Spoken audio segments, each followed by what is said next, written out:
Now, the war in Ukraine has been going on for more than a year now, and as of today, Kiev has been able to deter the Russian forces from capturing its territory to a certain extent since it started its counter-offensive. Now, remember, all of this has been possible due to the abundant amount of weapons and other supplies that its allies have been sending it. And they've supported Ukraine almost unconditionally in terms of military aid. But now the question is this: are Ukraine's staunchest allies beginning to abandon it? There's some amount of war fatigue that is now setting in amongst Ukraine's closest allies. From the beginning of Russia's all-out invasion, Poland has been a firm supporter of Ukraine. It had often led the way in sending military aid and equipment, and it argued passionately that this support is essential to protect Poland from Russian aggression. But there is something dramatic that has changed of late, and the change is in the tone from the Polish government on Ukraine. Now, there is talk of how Ukraine should in fact be grateful for Polish support. Now, all of this has come as Poland has now decided to stop sending more arms and ammunition to Ukraine. The Polish Prime Minister, Mateusz Morawiecki, has said that his country will no longer be sending arms and ammunition to Kiev because Poland wants to arm itself first and safeguard the interests of its people. Nie przekazujemy żadnego uzbrojenia na Ukrainę z tego względu, że my teraz sami się broimy w najnowocześniejszą broń. Jeśli nie chcesz się bronić, to musisz się mieć czym bronić. Taką zasadę wyznajemy i dlatego dokonaliśmy zwiększonych zamówień. Now, the statement is pretty intriguing. Ever since the war broke out, Poland has in fact provided a lot of support to Ukraine as it defends itself against the Russian onslaught. It has pledged and delivered about 3.5 billion euros, almost about 0.64% of its GDP in terms of help to Ukraine. Apart from hosting more than 1.5 million Ukrainian refugees, Warsaw had even pledged fighter jets to Kiev, while urging the neighboring nations such as Germany to provide Kiev with the Leopard 2 battle tanks. You see, the fact is, Warsaw-Kiev ties have nosedived in recent weeks. The neighbors have been at loggerheads over Ukrainian grain imports, which Poland has banned to protect its domestic market. Now, Ukraine in turn has filed a lawsuit against Poland in the World Trade Organization. Well, earlier in the week, Poland had summoned Ukraine's ambassador over comments made by President Volodymyr Zelensky at the United Nations. And it is alarming to see how some in Europe, some our friends in Europe, play out solidarity in political theater, making thriller from the grain. And they may seem to play their own role, but in fact, they are helping set the stage to a Moscow actor. Now, the wartime president said that some nations had in fact feigned solidarity with Ukraine. Warsaw denounced the comments as simply unjustified, saying that it had supported Ukraine since the initial days of the war. Now, the Ukrainian president has been the poster boy for a pretty long time now. He's been going around different world capitals to gather support, funding and ammunition and weapons to fight against the Russian onslaught.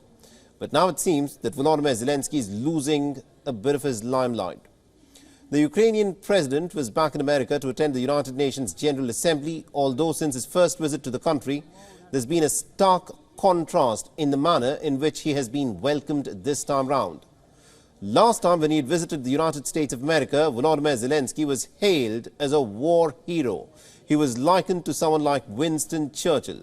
He was the hottest ticket in town, but contrast that to the reception he's getting this time round. Now, the American president has, of course, announced another package of military aid, but Volodymyr Zelensky has been confronted with a lot of skeptical Republicans who are, in fact, asking some difficult questions of what the American contribution to the war effort has achieved. And they're, in fact, demanding that the funding that is going into Ukraine should be cut off. Hardline Republicans have threatened to block Democrat Biden's request for a fresh $24 billion aid package for Ukraine. But behind these scenes, there are, and the firm handshakes across a grand cabinet table, there is still a lot of solidarity that Volodymyr Zelensky has received at the Oval House.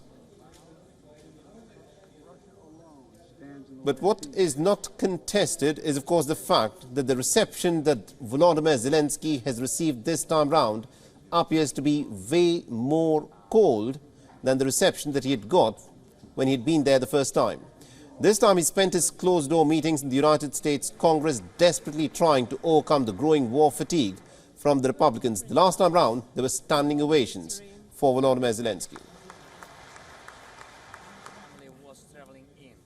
His stepfather. All right, now to give us more perspective in terms of why the Western nations appear to have gone a bit cold in backing the Ukrainian efforts to fight against the Russians, we're being joined in by Mr. John Irat, who's joining us live from Washington, D.C. He is a senior policy director for the Center for Arms Control and Non-Proliferation. He's joining us live on this broadcast. Now, Mr. Irat, the contrast in terms of how some of the Western nations are approaching the process of funding and aiding Ukraine in this war is now pretty stark. I want you to weigh in to begin with in terms of, let's put it this way, the reception that Volodymyr Zelensky has had when he visited Washington. This time round, he's been faced with a lot of skepticism. I think that what we see is very clearly a reflection of the domestic political situation in the United States, and a similar case in Poland as well. The changes in the reception are attributable largely to domestic politics. We're heading into the final year before a presidential election in the United States, and members of the Republican Party are trying to make President Biden seem to be as unfavorable as possible. Mm-hmm.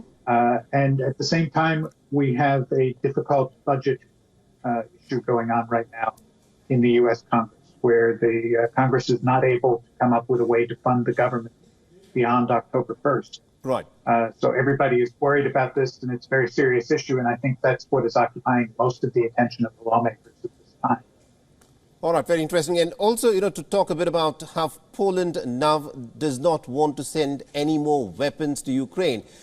Weigh in a bit on the statement that's been made by the Polish President Andrzej Duda, where he compared Ukraine to a drowning man with the potential that he could also take those who are trying to save Ukraine and could drown them as well.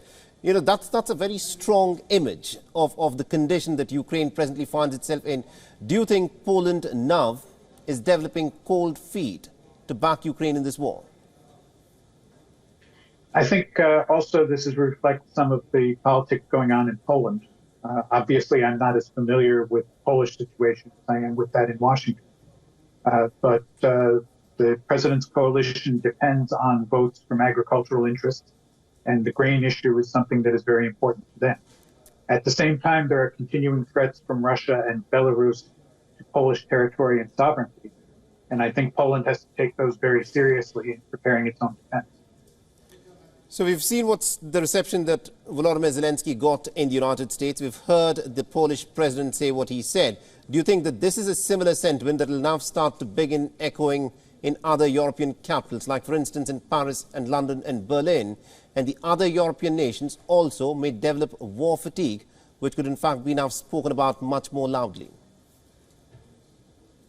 I think there is a general sense in European capitals that the war is going on and it's a terrible tragedy, and there's a strong sense that everybody wants it to be over. But at the same time, what I'm hearing from my European friends is a sense of frustration at not knowing how to get there, how best to end the war.